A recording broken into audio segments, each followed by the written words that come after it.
Big boss season 9 లో day 68కి దివ్య eliminated. రాసి పెట్టుకోండి. రేపు ఎలిమినేట్ అయ్యేది దివ్యనే. సో, దీనికి సంబంధించిన సమాచారం మనకి ఎక్స్‌క్లూజివ్‌గా బిగ్ బాస్ టీమ్ నుంచే వచ్చింది కాబట్టి I can confirm Divya eliminated.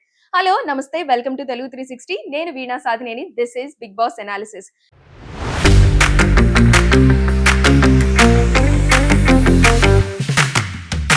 ఈ వీక్ అంతా కూడా చాలా ఇంట్రెస్టింగ్ గా సాగింది. ఎందుకంటే చాలా జాయ్‌ఫుల్ గా, హ్యూమర్ తో, పెద్దగా గొడవలు లేకుండా, కొట్టుకోకుండా జరిగింది. ఒక్క తనుజ మాత్రమే కనిపించిన ప్రతి ఒక్కళ్ళతో గొడవ పడింది తప్ప, ఈ వీక్ అంతా కూడా చాలా జాయ్‌ఫుల్ గా జరిగింది అని చెప్పడానికి బీబీ కింగ్డమే కారణం అని కూడా చెప్పుకోవచ్చు. ఎందుకంటే బీబీ కింగ్డమ్ అని పెట్టిన తర్వాత అందులో ఎలా ఉంటుందో టాస్క్ అనే ఇంట్రెస్ట్, క్యూరియాసిటీ ప్రతి ఒక్కళ్ళకి వచ్చింది. రీతుని రాణిని చేసి మిగతా ఇద్దరిని రాణులని చేసి చాలా అనిపించింది. అంటే ఇద్దరు రాణులు, ఒక రాజు అన్నమాట. రీతు, ఫస్ట్ దివ్య వీళ్ళిద్దరు రాణులు, తర్వాత కళ్యాణ్ హీరో. అదే కింగ్. సో, వీళ్ళిద్దరితో అలా ఎలా కుదిరింది అంటే, ఎలా హ్యూమర్ కుదురుతుంది, ఎలా మాట్లాడుకుంటారు, ఎలా మిగతా వాళ్ళ హౌస్ మేట్స్ అంటే, మిగతా హౌస్ మేట్స్ అందరికి ఎలాంటి టాస్క్‌లు ఇస్తారు. ఎందుకంటే, వాళ్ళే సుపీరియర్ కాబట్టి బిగ్ బాస్ ఇచ్చిన ఆదేశాల ప్రకారం వాళ్ళకి చిన్న చిన్న టాస్క్‌లు, చిన్న చిన్న టీజింగ్ లాంటి గేమ్స్ కూడా వాళ్ళకి పెట్టారనమాట. చాలా ఇంట్రెస్టింగ్‌గా, జాయ్‌ఫుల్‌గా జరిగింది అని చెప్పడానికి రీజన్ కూడా అలా చేయడం వల్లనే. భరణి అయితే దివ్య అంటే హెడ్ మసాజ్ చేయించుకుంటుంది గదా! హెడ్ మసాజ్ అయిపోయిన వెంటనే చాలా గొడవ పడతారేమో అని అనుకున్నా. ఎందుకంటే చాలా స్పోర్టివ్ గానే తీసుకున్నాడు. ఆ మూమెంట్ వరకు బానే ఉన్నారు. కానీ ఆ మూమెంట్ అయిపోయిన తర్వాత ఎక్కడైతే వీళ్ళు కూర్చొని మాట్లాడుకుంటున్నారో, తినుకుంటూ కూర్చొని మాట్లాడుకుంటున్నప్పుడు నేను మీకు క్లోజే కానీ ఇలాంటి పనిష్మెంట్‌లు కాదు నాకివ్వాల్సింది అని జెప్పేసి భరణి అనేసరికి ఐ థాట్ అది ఇంకా పెరిగి పెద్దదయిపోతదేమో అనుకున్నాం కానీ అక్కడితో భరణి ఆపేయడం వల్ల చాలా వరకు సద్దుమణిగిందని చెప్పుకోవచ్చు. దివ్య అయితే కొంచెం ఫన్నీగానే తీసుకున్నా కూడా అలాంటి పనిష్మెంట్స్, అలాంటి టాస్క్‌లు ఇవ్వడం వల్ల కొంచెం పర్సనల్‌గా హర్ట్ అయ్యేది ఉంటుంది కాబట్టి, ఆ హర్ట్ అయిన దాన్నే భరణి క్వెషన్ చేసాడన్నట్లయితే కనిపించింది. దివ్య వచ్చేసి చాలా ఇమ్యూనిటీ లో ఉంది. నేను అన్ని టాస్క్‌లు ఆడాలి, అన్ని గేమ్స్ ఆడాలి అని చెప్పేసి చాలా ట్రై అయితే చేసింది. కానీ గెలవలేకపోయింది. నిఖిల్‌ని అంటే లాస్ట్ వీక్ చూసుకున్నట్లయితే నిఖిల్‌ని చాలా మంది కింద పెట్టేశారు బాటమ్‌లో. టాప్‌లో ఎవరుంటారు? బాటమ్‌లో ఎవరుంటారు? అని నాకు సార్ అడిగినప్పుడు చాలా మంది హౌస్ మేట్స్ నిఖిల్ కింద ఉన్నాడు. నిఖిల్ ఏంటో అర్థం కావడం లేదు అని చెప్పేసి తనని కింద పెట్టడం జరిగింది. అంటే బాటమ్‌లో పెట్టారు. తర్వాత ఈ వీక్ నేను ఆడి చూపిస్తా అని చెప్పేసి నామినేషన్స్ వేస్తున్న వాళ్ళందరికీ ఒక వార్నింగ్ లాగా ఇచ్చాడన్నమాట. కానీ ఇచ్చిన వార్నింగ్‌ని చాలా పద్ధతిగా, చాలా స్ట్రాంగ్‌గా, కాన్ఫిడెంట్‌గా ఆడాడనైతే నాకు అనిపించింది.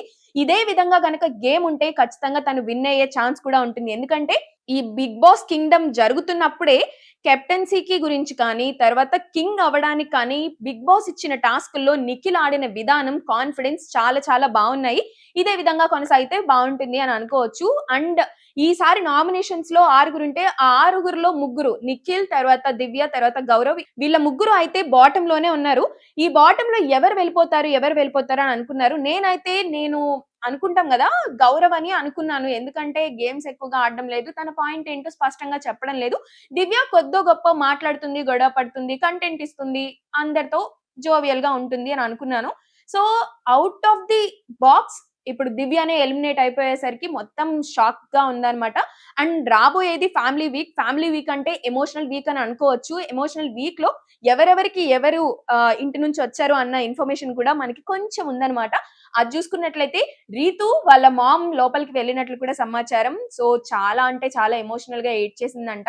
అండ్ బయట కొన్ని సిట్యుయేషన్స్ అయ్యాయి. ఎట్లా అంటే వైల్డ్ స్టార్మ్‌గా మాధురి లోపలికి వెళ్ళినప్పుడు మీ మమ్మీ నాతో ఇలా చెప్పారు అని చెప్పేసి అంటే డిమాండ్ పవన్‌తో కొంచెం డిస్టెన్స్ మెయింటైన్ చేయమ్మా అని చెప్పేసి రీతు వాళ్ళ మమ్మీ మాధురికి చెప్పినప్పుడు మాధురి వెళ్లి డైరెక్ట్‌గా రీతుకి పక్కకి పిలిచి చెప్పడమో, లేదంటే ఏదన్నా వేరే విధంగా కన్వే చేసే ఛాన్స్ ఉంటుంది. కానీ అలా చేయకోకుండా ఈ చిన్న అంటే చిన్న మచ్చని ఒక పెద్ద మచ్చగా చూపించడం ఎవరి తరమన్నా అయింది అంటే అది మాధురి వల్లే.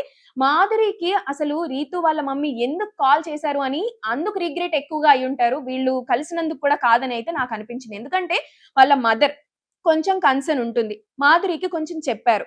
అది చెప్పకపోగా దాన్ని చిన్న హోల్‌ని పెద్ద విషయం చేసింది మాధురి అని అనుకోవచ్చు. సో, ఆ టైంలోనే ఈ కాన్వర్జేషన్ వచ్చింది. "రీతు ఒకవేళ మీ మమ్మీ లోపలికి వచ్చిందంటే ఎలా ఉంటుంది సిట్యుయేషన్" అని చెప్పేసి ఇమ్మాన్యుయల్ చాలా హ్యూమర్‌తో చెప్పాడన్నమాట. అంటే లోపలికి తీసుకెళ్ళి నీకు వాయింపు ఉంటుంది అన్న రేంజ్‌లో అయితే చెప్పారు. ఎందుకంటే డిమాండ్ పవన్‌తో రీతు ఎక్కువగా ఉంటుంది కాబట్టి ఆ పాయింట్ ఆఫ్ వ్యూలో చెప్పారు. కానీ ఇప్పుడు మాత్రం ఎమోషనల్‌గా జరుగుతుంది. అండ్ ఈ వీక్ 'నాగ్' సార్‌తో పాటు 'రోహిణి' తర్వాత 'గెటప్ శ్రీను' వీళ్ళల్లో ఒకళ్ళు వచ్చే ఛాన్స్ ఉందని కూడా మనకి సమాచారం. ఎందుకంటే డాన్స్ పెర్ఫార్మన్స్ ఉందంట. సో, మొత్తం అంతా కూడా ఎలిమినేషన్, ఎమోషన్స్ ఇలానే సాగబోతుంది అని అనిపించింది. కళ్యాణ్ వాళ్ళ ఫాదర్ లోపలికెళ్లారంట. కొంచెం రూమ్ అంతా కూడా సైలెన్స్‌గా ఉందంట. ఎందుకంటే వాళ్ళు కామన్ పీపుల్. వాళ్ళకి డ్రామాలు, యాక్టింగ్‌లు ఇవన్నీ తెలీవు. స్టన్ అయిపోయాడన్నమాట. కళ్యాణ్ అయితే వాళ్ళ నాన్న రాగానే ఒక ఎమోషనల్ హగ్ ఇచ్చుకొని కొంచెం సేపు మాట్లాడుకున్నారని కూడా మనకి సమాచారం అందింది. ఇలాగా ఒక్కొక్క కంటెస్టెంట్‌కి సంబంధించిన వాళ్ళ బంధువులు కానీ, వాళ్ళ అక్కలు, అన్నలు, అమ్మలు అందరూ కూడా లోపలికొచ్చారని కూడా సమాచారం. దివ్య అయితే బయటకొచ్చేసింది కాబట్టి నెక్స్ట్ ఫ్యామిలీ వీక్ ఉంటుంది కాబట్టి అది ఇంకా ఇంట్రెస్టింగ్‌గా ఉండబోతుంది. ఎందుకంటే ఎమోషనల్ వీక్ అందులోనూ కెప్టెన్సీకి సంబంధించి ఆల్రెడీ అయిపోయాడు కాబట్టి నెక్స్ట్ టాస్క్‌లన్నీ కూడా కొంచెం ఎమోషనల్‌గా ఉన్నప్పుడు ఆడలేరు కాబట్టి, అది కొంచెం ఉత్కంఠ అయితే ఉంటుంది అని నాకు అర్థమైపోయింది. ఏది ఏమైనా ఈ వీక్ అంతా జాయ్‌ఫుల్‌గా జరిగింది. కమింగ్ వీక్ అంతా ఎమోషనల్‌గా ఉండబోతుంది. ఈ వీక్ ఎలిమినేషన్ అయితే దివ్య అయిపోయింది.